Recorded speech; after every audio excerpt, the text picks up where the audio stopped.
Bé, en aquestes eleccions el nostre grup, el PSC, no ha pogut revelar la majoria absoluta, ha perdut 2 regidors i per tant és tan necessari buscar un acord per consolidar una majoria a Sant Esteve que permeti governar amb tranquil·litat i donant estabilitat en el municipi. Però bé, la valoració hauria de passar per aquests resultats que també el PSC ha patit arreu i en la qual la davallada de la confiança de la ciutadania s'ha deixat notar en tots els municipis o en gairebé tots els municipis. Bé, és el que diem, que cal fer la corresponent reflexió sobre això, perquè encara que unes eleccions municipals sempre, i es diu així, són en clau local i per tant és la persona la que d'alguna forma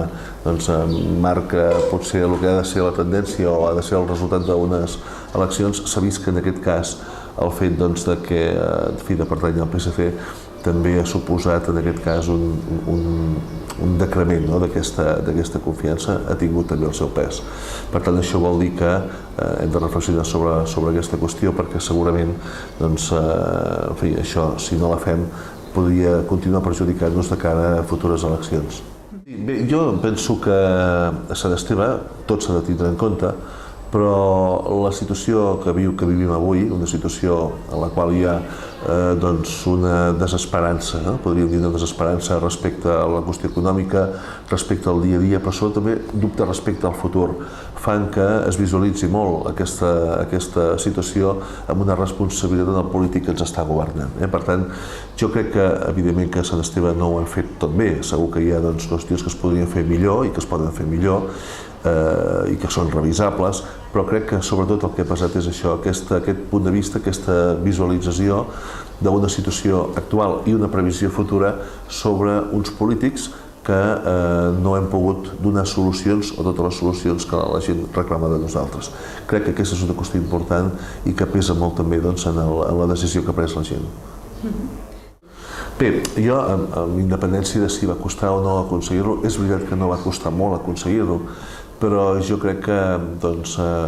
això no és casual, no? No és casual que, en relativament pocs dies haguéssim pogut arribar a un acord. En primer lloc, perquè les discrepàncies que podíem tenir en el passat, jo crec que era més per una qüestió de forma, que l'entesa veia que el PSC, al tenir una majoria absoluta, no actuava d'acord amb el que entenia l'entesa que eren els paràmetres amb els que havia d'actuar. Nosaltres això ho miràvem també d'una altra forma. En aquest últim mandat el PSC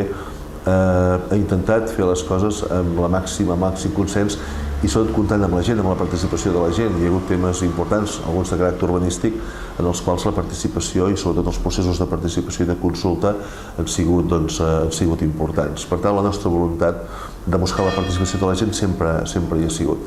Però, en fi, sobre l'entesa encara esperava més dins del que és el seu concepte. Per tant, es tractava d'arribar a un acord amb un partit que té una forma de veure la participació o d'entendre la participació i nosaltres havíem d'acostar-nos a aquesta forma de veure-la i així ho hem fet. Hi havia també altres elements que havien de donar una confiança prèvia, per exemple, la demanda que el gerent fos un gerent escollit per l'entesa. Nosaltres, jo sobretot des del primer moment, però vaig compartir-ho en el meu grup, veia que amb aquest element amb aquest aspecte podíem donar una senyal de confiança immediata, com així va ser. Per tant, jo crec que aquesta facilitat, o que potser des de fora es percep com una facilitat, en realitat el que ha sigut una confiança mútua establerta des d'un principi i una voluntat de les dues parts d'arribar a acords ràpids, sobretot perquè des del govern donem estabilitat amb independència de que cadascú, som 2 grups dins d'aquest grup de govern, però que cada regidor o cada regidora faci la seva feina amb independència i que actuem com un sol govern amb unitat i amb estabilitat, que és el que la població necessita. Espero que no, perquè a vegades des del govern les coses es veuen també d'una altra manera. És possible que nosaltres aquí també tinguem una part de responsabilitat, potser el no haver explicat sí que ho hem fet a la població, ho hem fet i pensem que hem utilitzat molts mitjans per fer-ho, però en fi, sempre hem de deixar un marge que potser l'oposició ha entès que no se li explicava les coses prou com perquè poguessin entendre el motiu pel qual es feien. perquè la situació actual requereix fer coses d'una altra manera. Sempre ho he dit. Sempre he dit que quan hem fet una concessió, per exemple, una concessió on la gestió sempre, doncs la gestió encara que sigui del dia a dia feta per una empresa privada, el control sempre és públic i per tant crec que aquesta sinergia és positiva, però s'ha d'explicar i entendre perquè en el context actual fem coses que potser no faríem o no hauríem fet anys enrere, no? Però en qualsevol cas el que fem és sempre pel bé del municipi i pel bé, doncs, si és un servei, pel bé dels usuaris d'aquest servei. Això s'ha d'explicar, s'ha d'entendre, per tant, jo crec que ara tindrem l'oportunitat, ells també tindran l'entesa l'oportunitat de que des de dintre del govern es puguin veure les coses tal com són i, per tant, per què no, amb aquesta informació que potser tampoc havien tingut d'una forma tan extensa en el passat, aquesta percepció pugui canviar. Per tant, a vegades hem d'entendre que situacions d'oposició poden ser degudes a falta d'informació, voluntària o involuntària, que condiciona també les seves posicions. Ara mateix. Sí, bé, nosaltres mai no ens hem oposat a que hi hagi una auditoria. De fet, nosaltres la comptabilitat de l'Ajuntament la tenim confiada, el seu assessorament, a la Diputació de Barcelona i, per tant, des d'aquest punt de vista és totalment transparent. Ara bé, no hi ha cap problema perquè hi hagi una auditoria i perquè amb aquesta auditoria es determini quines són els problemes de tresoreria que la situació actual genera i quines són els programes d'estabilitat pressupostària que es poden generar per recuperar econòmicament aquest equilibri i, sobretot, de cara al futur, veure quins són els paràmetres en els quals, en vistes als ingressos que preveiem obtenir,